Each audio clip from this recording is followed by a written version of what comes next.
Hello everyone, नमस्कार आप सभी को। और चलिए हम कॉम्प्लेक्स का नेक्स्ट कर लेते हैं। हमें एक स्टूडेंट की कुछ प्रॉब्लम है, वो भी मैं यही डिस्कस कर लेती हूँ। ठीक है। क्वेश्चन उन्होंने पूछा था कि ई की जेड बाय ई की जेड -1, इसकी हमें जो था सिंगुलैरिटी को डिस्कस करना था। और सिंगुलैरिटी के बारे में मैं आपको बता चुकी हूँ। उन पॉइंटों को ढूंढना है जहाँ पे जो डिनोमिनेटर जो है ज़ीरो बनता हो, यानी फंक्शन जहाँ डिफाइन ना होती हो, फंक्शन जो है वहाँ पे एनालिटिक ना हो, यानी ई की जेड -1 जहाँ ज़ीरो बनता हो। और ई की जेड -0 बनने का मतलब ई की जेड जो है 1 बनता हो। और ई की जेड जो 1 है वो कहाँ बनेगा? ई की 2 पाई आयोटा पे, क्योंकि जब आप इसको खोलोगे तो कोस 2 पाई आएगा यहाँ पे, और यहाँ पे प्लस आयोटा साइन 2n पाई आएगा, यहाँ पे n पाई। ठीक है, n पाई। तो ये जो टर्म होगी वो 0 हो जाएगी, और ये वाली जो टर्म थी ये 1 हो जाएगी। तो इसका मतलब z जब आपका 2n पाई आयोटा होगा तो मेरी जो ये फंक्शन है ये यहाँ पे 0 देगी डिनोमिनेटर में। और डिनोमिनेटर में 0 होने का मतलब क्या है? वहाँ पे क्या है? आपकी सिंगुलैरिटी को वो बनाती है। ठीक है। और जहाँ पे जैसे ही मैं n को क्या लिखूंगी? मैं n को इंटीजर से बिलोंग करता हुआ लिखूंगी। और जैसे ही मैं n को इंटीजर से बिलोंग करता हुआ लिखूंगी तो आपके पास एक एक सिंगुलैरिटी आएगी। सारी की सारी जो सिंगुलैरिटी होंगी वो सिंपल पोल होंगी। वो क्या होंगी? आपकी सिंपल पोल होंगी। और ये अब आपको क्लियर हो गया होगा।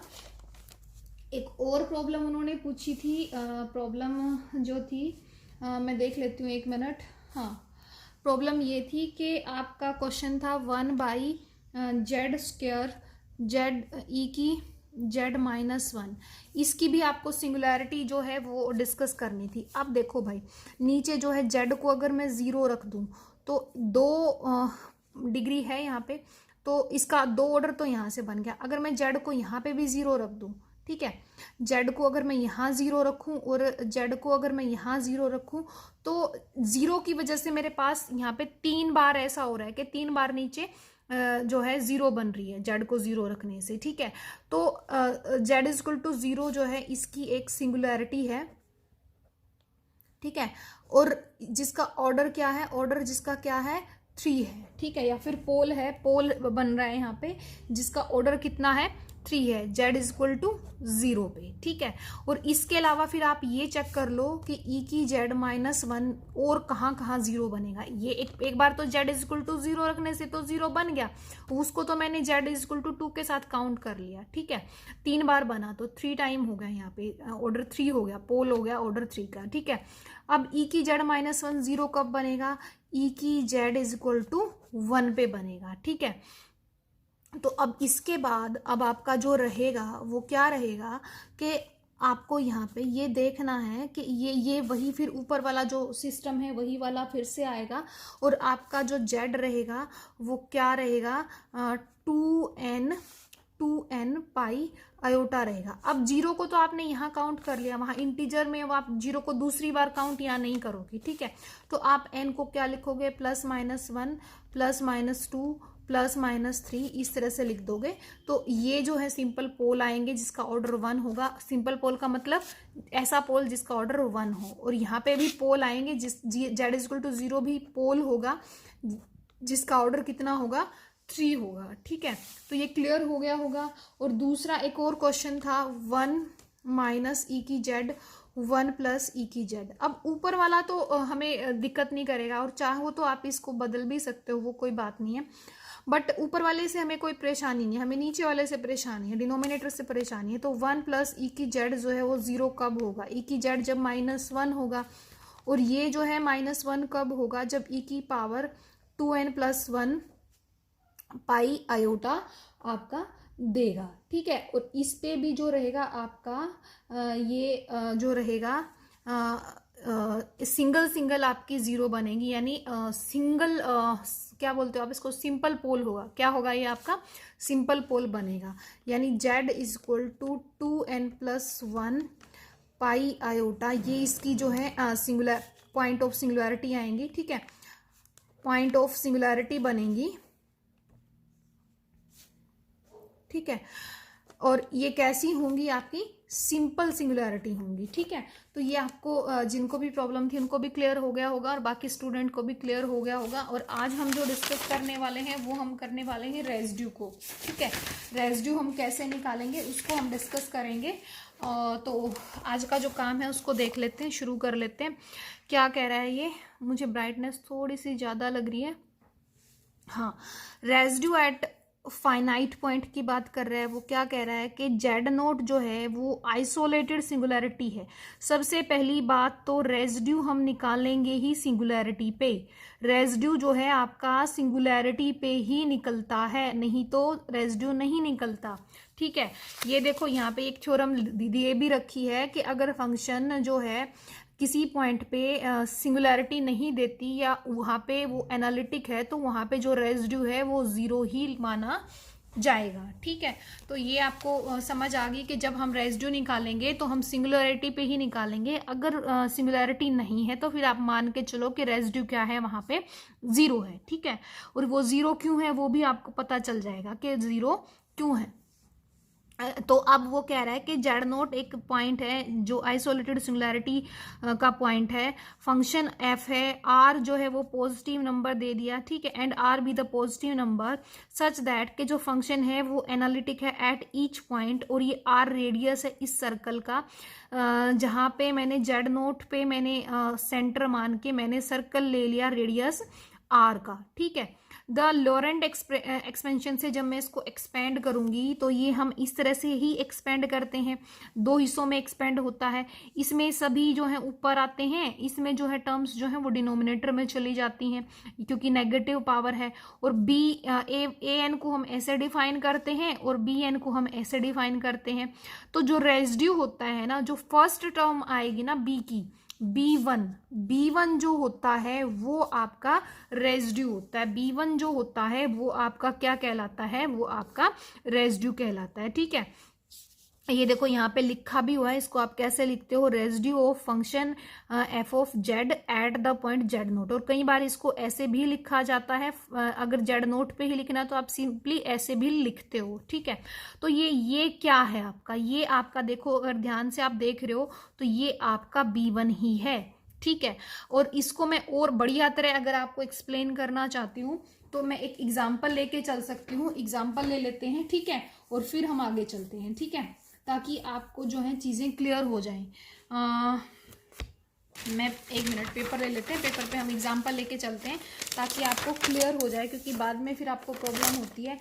जैसे उसने कहा Z3/Z² -1, ये मैंने एग्जाम्पल ले लिया इसका, और हमें यहाँ पे इसके लिए मुझे रेजिड्यू को चेक करना है कि इसका जो रेजिड्यू है वो क्या होगा।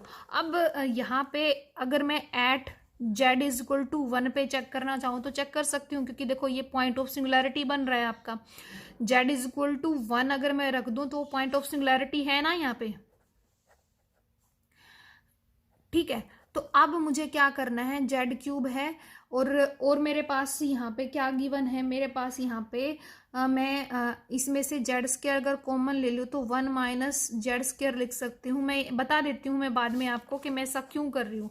मैंने आपको एक बात बताई थी कि चाहे वो लॉरेंट सीरीज से एक्सपेंड करो, चाहे टेलर से करो, चाहे मैक्लोरियन से करो, लेकिन हम सीधा मेथड से नहीं जाते क्योंकि हमें तो क्वेश्चन करने से मतलब है। ठीक है, हम इसको एक्सपेंड करेंगे बाइनोमियल से। वहाँ पे भी मैंने बताया था Z2 आ गया और इसको मैं 1 - 1/Z² की पावर -1 लिख सकती हूँ, है ना। तो यहाँ से ये कट जाएगा, Z आ जाएगा और इसको अब एक्सपेंड कर देते हैं। एक्सपेंड जब इसको करोगे तो देखो यहाँ पे भी नेगेटिव है और यहाँ पे भी नेगेटिव है, तो जो सारी टर्म आएंगी वो पॉजिटिव ही आएंगी। ये आपकी पहली टर्म आ गई, ये आपकी जो है सेकंड टर्म आ गई और ये जो है आपकी थर्ड टर्म आ गई। ठीक है, तो इस तरह से आपने इसको एक्सपेंड कर दिया और फिर जब आप Z को अंदर मल्टीप्लाई करोगे तो ये आएगा आपका Z1/Z, यहाँ Z की 4 होगा, एक ये Z से कट जाएगा तो 1/Z³ और ये 3 3 9 आएगा, Z की 9 आएगा ना, नहीं यहाँ 2 है, टू 6 आएगा, तो जेड की 5 रह जाएगा और ऐसे ये एक्सपेंड हो जाएगी। तो एक बात बताओ, यहाँ तक जो था आपका एक हिस्सा है, यहाँ तक आपका दूसरा हिस्सा है, दो हिस्सों में आप अपनी सीरीज को बांट ले। तो एक तो वो जहाँ आपके पास डिनोमिनेटर 1 हो, एक तो वो जहाँ पे डिनोमिनेटर 1 हो, या ये कहो कि डिनोमिनेटर जो है वो 1 ना भी हो बट वहाँ डिनोमिनेटर में जेड ना हो, एक तो वो हिस्सा, ठीक है, ये वाला हिस्सा, ये वाला हिस्सा, और एक वो हिस्सा जहां डिनोमिनेटर के अंदर आपका जेड चला जाए, ठीक है।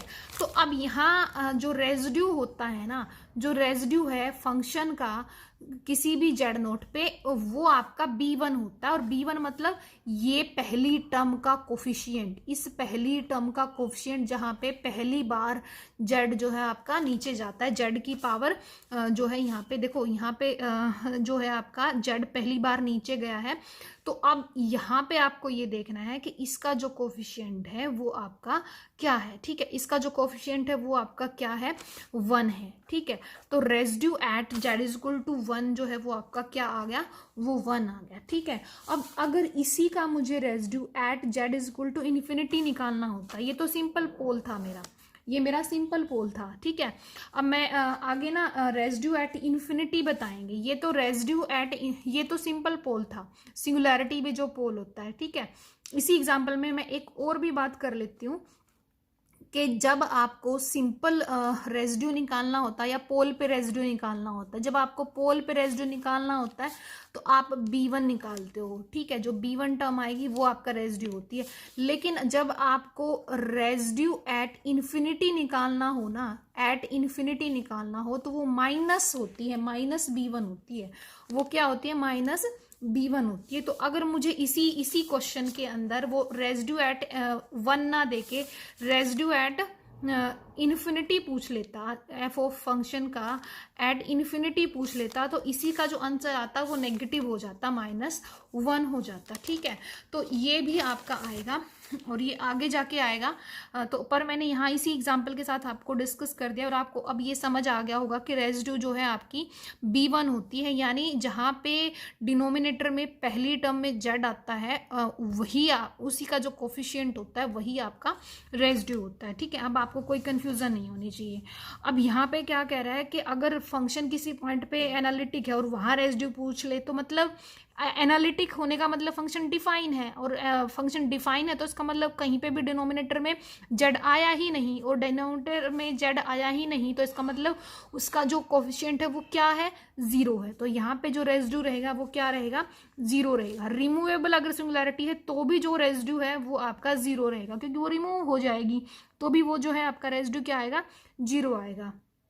अब आगे क्या कह रहा है कि अगर फंक्शन है उसके पास आइसोलेटेड सिंगुलैरिटी है एट जेड नोट, ठीक है, और फंक्शन जो है आपकी इवन है, if F is even function, ठीक है, एफ क्या हो, आपकी इवन फंक्शन है इन जेड माइनस जेड नोट।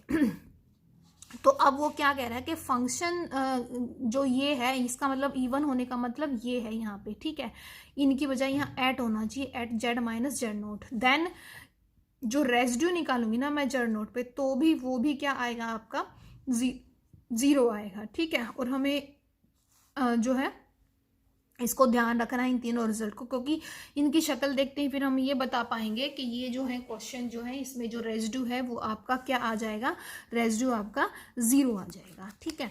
तो अब हम आगे बात कर लेते हैं। हम ये डिस्कस कर चुके हैं रेजिड्यू एट अ सिंपल पोल आप निकाल सकते हो, तो उसको कैसे निकालोगे। रेजिड्यू एट सिंपल पोल का मतलब ये है कि आपके पास जो है एक ही टर्म आएगी, ठीक है, मतलब वहां पे सिंगुलैरिटी तो है लेकिन उसका ऑर्डर कितना है, 1 है, ठीक है, सिंगुलैरिटी है लेकिन उसका जो ऑर्डर कितना है, 1 है।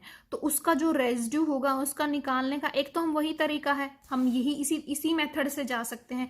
अब इन चीजों को वो और थोड़ा सा सोल्व करता जा रहा है, मतलब हमारे लिए शॉर्ट ट्रिक ढूंढ रहा है कि इसको कैसे निकालें, क्योंकि ये नेट के नोट्स हैं आपको पता ही है, तो वो कई मेथड आपको बताएगा। पर मैं आपको बता देती हूँ, एक्सप्लेन कर देती हूँ, कंफ्यूज नहीं होना। अगर आपको कंफ्यूजन है तो आप सिर्फ इस एक ही मेथड को ध्यान में रख सकते हो, ठीक है। और मैं ज़्यादा भी नहीं कराऊंगी, धीरे धीरे चल पड़ेंगे। अभी सिलेबस हम काफ़ी कर चुके हैं, हमारा कुछ ज़्यादा नहीं रहता। तो अब हम यहाँ पे बात कर लेते हैं, हम यहाँ पे हैं, ठीक है। तो रेजिड्यू निकालने का एक तरीका क्या है कि आप ये कह रहा है कि अगर आपके पास जो भी फंक्शन है अगर वो आपकी जो है सिंपल पोल बनता है तो उसका जो रेजिड्यू आएगा वो आपका क्या आ जाएगा, Z minus z note. Z को आप जेड नोट लिमिट रख दो और फंक्शन को रख दो और वो आपका हो जाएगा। जैसे फॉर एग्जाम्पल हम बात करते हैं तो हमारे लिए क्योंकि एग्जाम्पल लेके चलेंगे तो इजी रहेगा। जैसे हमारे पास Z by Z minus one, ठीक है, ये हमारी फंक्शन है और ये हमारी फंक्शन आपको पता है z is equal to one पे सिंगुलैरिटी है, ठीक है, या पोल बनता है, ठीक है, पोल बनता है। और वो भी कैसा बनता है, सिंपल पोल बनता है, क्योंकि ऑर्डर कितना है इसका, वन है, ठीक है। अब आपको क्या करना है, आपको इसका रेजिड्यू निकालना है। इसका रेजिड्यू निकालने का तरीका देखो, एक तो आपका वही है कि आप इसमें से जो है माइनस वन कॉमन ले लो, जेड वन माइनस जेड हो जाएगा, वन माइनस जेड हो जाएगा, इसकी पावर जो है ऊपर जाके जो है वन हो जाएगी। मतलब कहने का 1 मिनट, मतलब कहने का ये आपकी माइनस वन हो जाएगी। बाइनोमियल से आप इसको खोल दोगे तो one plus Z, Z square, Z cube ऐसे आएगी, ठीक है। तो अब आप मुझे ये बताओ, जब आप इसको अंदर मल्टीप्लाई कर दोगे तो जेड आ गया प्लस जेड स्क्वायर आ गया प्लस जेड का जो है आपका क्यूब आ जाएगा और ऐसे आ जाएगा, ठीक है। तो क्या कहीं पे भी ऐसी टर्म आई जो नीचे की तरफ आई हो, नहीं आई, ठीक है। ऐसी हमारे पास कोई टर्म नहीं आई जो नीचे की तरफ आई हो। तो इसका मतलब ये हुआ यहाँ पे कि इसके पास b1 जो है आपका है ही नहीं, मतलब b1 क्या है, 0 है, ठीक है। अच्छा, ये तो हमारा तरीका था जिस तरीके से हम करते हैं। अब ये जो शॉर्टकट मुझे बता रहा है वो ये कह रहा है कि आप इस फॉर्मूले से भी निकाल सकते हो कि आपकी जो लिमिट जो है, आप लिमिट जो है जेड अप्रोचेस टू क्या रखो, वन ही रखो। जिस पे सिंगुलैरिटी है, जिस पे सिंपल पोल है वो लिमिट रखो और जेड माइनस वन रखो और फंक्शन रखो। फंक्शन क्या है हमारी, ये पूरी फंक्शन है Z by Z minus one. अब वो जो एक टर्म है उससे तो वो कट ही जाएगी, अब इसको रख दो वन। तो यहाँ से जो लिमिट आई वो जेड में वन रखने से वन आई, ठीक है। तो यहाँ से तो गड़बड़ आ गई बात, यहाँ से तो बात गड़बड़ आ गई।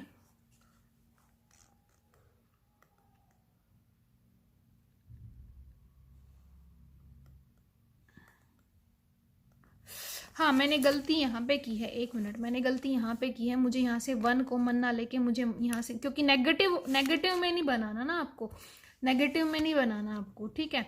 तो मैंने यहाँ से गलती ये की कि मुझे यहाँ से जेड कॉमन लेना था और यहाँ पे आता वन और यहाँ पे आता वन बाई जेड और यहाँ पे भी आता वन बाई जेड और वन बाई जेड और वन बाई जेड, है ना। और जैसे ही मैं इसको अंदर मल्टीप्लाई करती तो यहाँ जेड आता और यहाँ पे वन आता और यहाँ पे वन बाई जेड आता। तो इसका जो कोफिशिएंट है वो वन है। तो इसका देखो, अब इस वाले मेथड से मेरे से गलती हो गई, ठीक है। बट अगर मैं इस मेथड से जाऊंगी तो गलती होने के कम चांस है, ठीक है। वहां मैंने एकदम से सोचा नहीं और मैं गलती कर गई। तो जो है यहाँ पे जो रहेगा आपका जो रेजिड्यू आएगा फंक्शन का z is equal to one पे, वो क्या रहेगा, वन रहेगा, ठीक है। उम्मीद है आपको ये क्लियर हुआ होगा। अगर ये वाला जो कंसेप्ट है यहाँ आपको प्रॉब्लम है तो ये आपको मैं दोबारा बता दूं। जो क्वेश्चन था वो ऐसे था, जेड माइनस वन था तो मैंने यहाँ माइनस कॉमन ले लिया, जबकि मेरे को माइनस नहीं लेनी, माइनस नहीं लेके आनी मुझे। जेड इज इक्वल टू मुझे जेड कॉमन लेना है। 1 मिनट, अभी भी मैं गलती कर रही हूँ, दोबारा से ही करते हैं इसको। Z minus one by Z, ठीक है। और ये इससे कट जाएगा और ये आएगा one minus one by Z का इनवर्स। और जब इसको एक्सपेंड करोगे one plus one by Z, one plus Z का स्क्वायर, और तो इसका जो कोफिशिएंट है वो वन है। और जो लिमिट वाला जो तरीका था उससे भी आपका आंसर क्या आया है, वन आया है, ठीक है। तो इस तरह से आपका हो जाएगा, ठीक है। ये आपको समझ आ गया होगा कि एक तरह से आपको शॉर्टकट मेथड, ये दूसरा फॉर्मूला आपको गिवन है। अदरवाइज आपका ऊपर वाला जो फॉर्मूला है वो तो आपका चलेगा ही, वो हर जगह चलेगा, ठीक है। आगे क्या कह रहा है, आगे कह रहा है कि residue at a pole of order n, ठीक है। अगर मुझे रेसिड्यू निकालना है और पोल है उसका ऑर्डर n है, ठीक है, एक तो वही तरीका है अपना ऊपर वाला B1 वाला, एक आगे इसने सिंपल पोल के लिए तरीका बता दिया, और जो है आपका ऑर्डर अगर n है तो उसके लिए उसने ये वाला तरीका बता दिया, ठीक है, ये वाला तरीका उसने बता दिया। तो इस तरीके से भी हम इसको कर सकते हैं, ठीक है, इस तरीके से भी हम इसको कर सकते हैं। अब इसको भी हम एग्जाम्पल लेके कर लेते हैं ताकि आपको क्लियर हो जाए। 1 मिनट बस। तो अब जैसे मैं फंक्शन ले लेती हूँ, फंक्शन मैंने ले ली क्या, जैसे मैंने ले लिया z² बाई z-1 की पावर 5 ले लिया, ठीक है। इसका अब आपको पता है z=1 एक पोल है जिसका जो ऑर्डर है वो कितना है, 5 है, ठीक है, ऑर्डर कितना है, 5 है। अब मुझे इसका रेसिड्यू निकालना है। एक तो वही तरीका है कि मैं इसमें से जो है z की 5 को कॉमन लूँ और फिर ये -5 बनेगा, ऊपर जाएगा, बाइनोमियल से मैं खोलूँगी और B1 वाली जो टर्म होगी, पहली जो टर्म होगी जो 1/z का पहला कोफिशिएंट होगा उसको मैं देखूंगी, वो जो भी होगा वो मेरा क्या आएगा, आंसर आएगा, ठीक है। एक तो ये तरीका है। अब एक ये इसने मुझे जो शॉर्टकट दिया है वो ये दिया है, ये कह रहा है कि 1/, जितना भी आपका, देखो यहाँ पे जितना भी आपका ऑर्डर है, n ऑर्डर है तो n ले लो, ठीक है, n ऑर्डर है तो n-1 फैक्टोरियल, ठीक है, यानी 5 ऑर्डर है तो 4 फैक्टोरियल। फिर फोर्थ ही डिफरेंशिएशन लेना है मुझे, फोर्थ ही क्या लेना है मुझे, जेड में आएगा, सॉरी ये अब की बार, क्योंकि जेड पे हम काम कर रहे हैं तो डिफरेंशिएशन जेड के थ्रू होगा। और जो डिफरेंशिएशन होगा वो किसका होगा, z-1 की पावर 5, और मतलब इस टर्म को मुझे हटा लेना और f ऑफ जेड की जगह यही लिखूंगी, तो ये टर्म मेरी काट देनी है मुझे, ठीक है। ये देखो यहाँ पे, ये देखो यहाँ पे, ये जिस पे पोल बन रहा है ना उसको, मतलब उस टर्म को मुझे हटा लेना है, ये हट गया, ठीक है। तो अब 1/4 फैक्टोरियल, अब इसका मैं फोर्थ डिफरेंशिएशन लूंगी, इसका जब मैं 4 बार डिफरेंशिएशन लूंगी तो मेरे पास क्या होगा, मेरे पास ये होगा कि मेरा इसका डिफरेंशिएशन 0 बन जाएगा। क्या बन जाएगा, इसका डिफरेंशिएशन 0 बन जाएगा, और इसका डिफरेंशिएशन 0 बन जाएगा तो इसका मतलब ये हुआ यहाँ पे कि मेरा जो रेजिड्यू आएगा वो कितना आएगा, 0 आ जाएगा। रेजिड्यू कितना आ जाएगा मेरा यहाँ पे, 0 आ जाएगा, ठीक है। तो 1 मिनट, हाँ यही है ना, हाँ यही है, ठीक है। तो इसका जो रहेगा मेरा 0 रहेगा यहाँ पे इंटू 0, तो आंसर कितना आ जाएगा मेरा, 0 आ जाएगा, ठीक है। तो ये एक तरीका था। दूसरा तरीका क्या कह रहा है, दूसरा तरीका ये कह रहा है कि दो फंक्शन बना लो, एक g ऑफ z बना लो, एक h ऑफ z बना लो, ठीक है। तो उसका ये कह रहा है कि एक और भी इसने जो है छोटा तरीका और भी इसने निकाल दिया, वो ये तरीका निकाल दिया कि बताती हूँ मैं आपको, ये वाला, ठीक है, ये वाला तरीका इसने निकाल दिया, ठीक है। और अगर 1 मिनट, अगर मैं इस तरीके से इस क्वेश्चन को करती हूँ, इसने कहा कि फंक्शन f ऑफ z है तो उसको कह रहा है gz और hz की फॉर्म में लिख लो, जहाँ पे अगर जो जैसे अब इस वाली फंक्शन को ही मैं कहूँ तो gz जो है मेरा वो आ गया z² और hz जो है वो आ गया मेरा z-1 की पावर 5, और z को जैसे ही मैं 1 रखती हूँ तो मेरा ये फंक्शन 0 नहीं बन रही। जैसे ही मैं z को 1 रख रही हूँ तो इससे मेरा क्या हो रहा है कि gz जो है वो 0 नहीं बन रहा, बट जैसे ही मैं z को 1 रखती हूँ तो नीचे वाला जो डिनोमिनेटर वाली टर्म है वो मेरी क्या बन रही है, वो मेरी 0 बन रही है, ऊपर वाली नहीं बन रही, ठीक है। तो वो ये कह रहा है कि रेसिड्यू निकालने का तरीका ये है कि g ऑफ 0 ले लो और h का डिफरेंशिएशन कर दो और उसमें भी z को आप इस तरह से रख दो, ठीक है, मतलब z इक्वल टू उसकी जगह पे आप 0 रख दो, ठीक है। तो अब इसका जो तरीका है, अब इसको हम देख लेते हैं वो क्या कहना चाह रहा है। ये मैं बता रही हूँ आपको, ये अगली थ्योरम करा रही हूँ, तो एक बार मैं बता दूँ इसको फिर करते हैं, ठीक है। तो gz की जगह तो मैंने z² रख दिया, ठीक है, और नीचे इसका डिफरेंशिएशन लेना, डिफरेंशिएशन लोगे, इस वाली टर्म का डिफरेंशिएशन लोगे तो 5 आगे आएगा, z-1 की पावर 4 हो जाएगा। और अब उसने क्या कहा है कि यहाँ पे क्या रख दो आप, यहाँ पे आप कह रहा है कि वापस जिस पे वो 0 बन रही है वही पॉइंट रख दो। तो ऐसा रखने से तो ऊपर तो 1 आएगा, ठीक है, लेकिन नीचे तो 0 आ गया, तो नॉट डिफाइन आ गई, ठीक है। तो यहाँ पे मैं 0, यहाँ पे ये वाली चीज़ यहाँ पे काम ही नहीं कर रही, ठीक है। अब इस वाली चीज़ को हम यहाँ जो मैं अभी आपको करा रही हूँ, मैं ये 6th थ्योरम आपको करा रही हूँ, दोबारा से बताती हूँ। सपोज कर रहा है कि फंक्शन f है, उसको अगर मैं ऐसे gz/hz की फॉर्म में लिख पाऊँ और वो एनालिटिक है at z is equal to जो g एंड h है are analytic at z is equal to z0। If z0 जो है उस पे तो वो 0 नहीं है, एंड जो फंक्शन है h पे उस पे वो 0 बन रही है, ऑर्डर 1 है। ये जो चीज है ये किसके लिए है, ऑर्डर 1 के लिए है। यानी अभी जो मैंने काम किया, मैंने यहाँ पे जो काम किया, ये क्या था आपका ऑर्डर, क्या था आपका ऑर्डर 5 था। ऑर्डर 1 होता तो ये काम करता, अब ऑर्डर 5 है तो ये देखो इसने यहाँ 0 बना दी नीचे और इन्फिनिटी बना दी, मतलब ये रूल यहाँ लागू नहीं होगा। तो इसके लिए आपको एक चीज का ध्यान रखना, ऑर्डर कितना होना चाहिए, 1 होना चाहिए, ठीक है। देन जो फंक्शन है, अगर मुझे उसका जो पोल है वो सिंपल पोल बन रहा है z is equal to z0 पे, तो जो फंक्शन का निकालने का एक तरीका ये भी हो सकता है। एक तो तरीका वही था कि limit z approaches to z0, z-z0 f of z, ये आप निकाल लो तो भी आपका रेजिड्यू आएगा। एक तरीका इसने ये बताया है कि आप ऐसे भी निकाल सकते हो, अगर 0 का ऑर्डर कितना है आपका, डिनोमिनेटर की 0 का ऑर्डर कितना है, 1 है, मतलब पोल है जो सिंपल पोल है जिसका ऑर्डर 1 है। तो ये दोनों एक ही तरीके के क्वेश्चन को निकालने का मेथड है, ठीक है। और इसी को हमने जब इस एग्जांपल में लगा के देखा, क्योंकि इसका ऑर्डर 5 है, 1 नहीं है, तो देखो इसने इसको काम नहीं किया, यहाँ पे इसने इन्फिनिटी पे लाके छोड़ दिया, ये जो है आपका नॉट डिफाइन आ गया, ठीक है। और ये फॉर एग्जाम्पल मैं आपको लेके इसलिए दिखा रही हूँ ताकि आपको जो कंसेप्ट जो है वो आपको क्लियर हो जाए, ठीक है। आगे चलते हैं, आगे क्या कह रहा है, कोशी रेजिड्यू थ्योरम इसने यहाँ पे दे रखी है।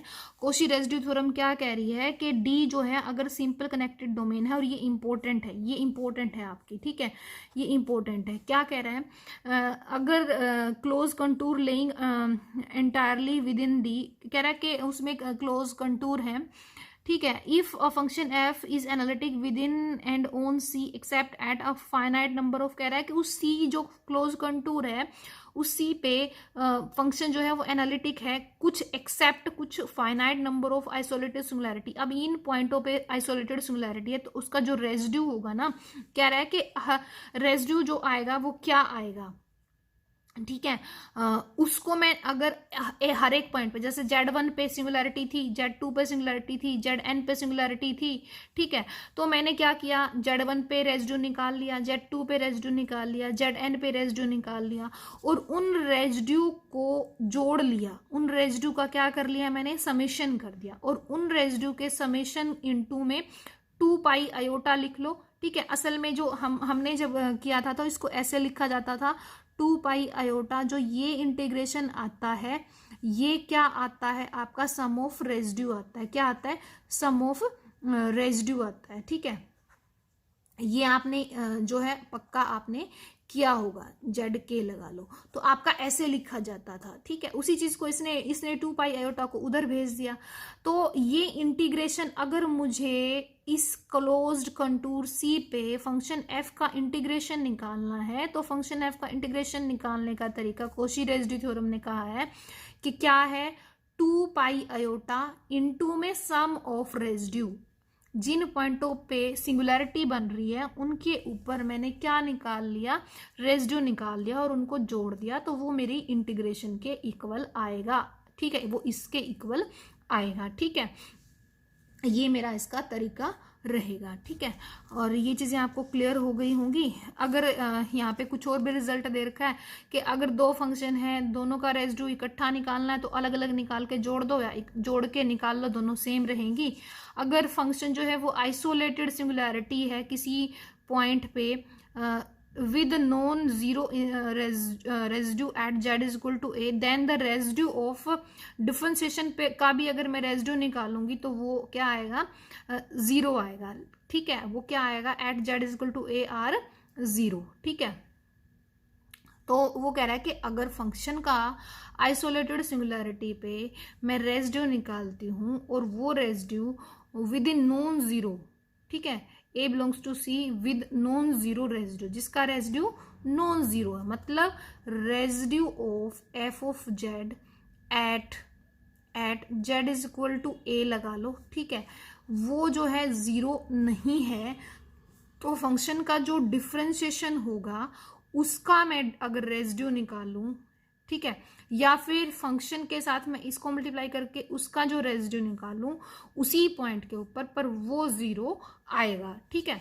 ये रिजल्ट की तरह है जो आपको ध्यान रखने हैं, ठीक है। अगर फंक्शन है आइसोलेटेड सिंगुलैरिटी है ए पे एंड सी जो है वो कोई भी नॉन जीरो कॉम्प्लेक्स नंबर है, तो अगर मेरे पास फंक्शन के अंदर यहाँ पे इस तरह से सी जेड कर दिया जाए तो उसके पास भी जो है आइसोलेटेड सिंगुलैरिटी रहेगी ए बाई सी पे, ये तो आप करके देख सकते हो। तो जब इस पॉइंट पे मैं रेसिड्यू निकालूंगी तो वो क्या कह रहा है, वो क्या आएगा आपका, यहाँ पे जो है आपका सी जेड है, यहाँ पे क्या है, सी जेड है, ठीक है। यहाँ पे इसको ठीक कर लेना आप, क्योंकि आप ए बाई सी अगर सिंगुलैरिटी ले रहे हो तो इसका मतलब फंक्शन सी जेड होगी, अगर आप सिंगुलैरिटी ए ले रहे हो तो फंक्शन जेड होगी। तो वो कह रहा है कि जो रेसिड्यू सिंपल फंक्शन का आया था उसको ही सी से डिवाइड कर दो, वही इसका आएगा, ठीक है। आप समझ रहे हो, मेरे उम्मीद है कि आप इसको पूरा समझ गए होंगे। वो ये कह रहा है कि फंक्शन का अगर सिंपली रेसिड्यू जो भी आता है अगर मैं उसके अंदर सी रख दूं तो उसका जो रेसिड्यू होगा वो 1/c आएगा, ठीक है, ये वो कह रहा है। आगे क्या कह रहा है कि पी जेड और क्यू जेड पोलिनोमियल है, ठीक है, और no common zeros and with degree m and n respectively, ठीक है, इस तरह से है।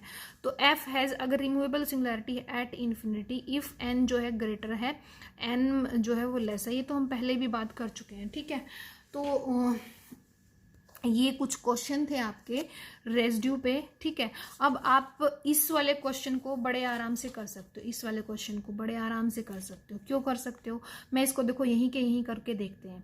इसने क्या कहा, z इज इक्वल टू 1 पे, z इज इक्वल टू 1 पे सिंगुलैरिटी है ना, सिंगुलैरिटी पोल है, सिंपल पोल है, और इसने ये कहा था कि अगर सिंपल पोल हो तो मैं लिमिट निकाल के वो वाला तरीका भी निकाल सकती हूँ, z अप्रोचेस टू 1 और z minus 1 F of Z की जगह इसको रख दूंगी, और ये जो सिंगुलैरिटी बना रही थी हमेशा ही इसमें वो वाली ही टर्म कैंसिल आउट हो जाएगी, क्योंकि हम उतने से ही मल्टीप्लाई करते हैं। अब इसमें रख दो 1 तो 2/5 आंसर आएगा, पहले का आंसर कितना आ जाएगा, 2/5 आ जाएगा। ऐसे ही आप यहाँ पे भी निकाल सकते हो, बड़े आराम से आप इनको निकाल सकते हो, कर सकते हो, ठीक है। तो आइए, आज की क्लास थी और उम्मीद है आपको समझ आया होगा, अच्छा भी लगा होगा। और यहाँ पे जो है हमारा लगभग जो है आपका ख़त्म होने को है, जो है आपका कॉम्प्लेक्स जो है ये ख़त्म हो गया आपका, जितना अपने सिलेबस में था।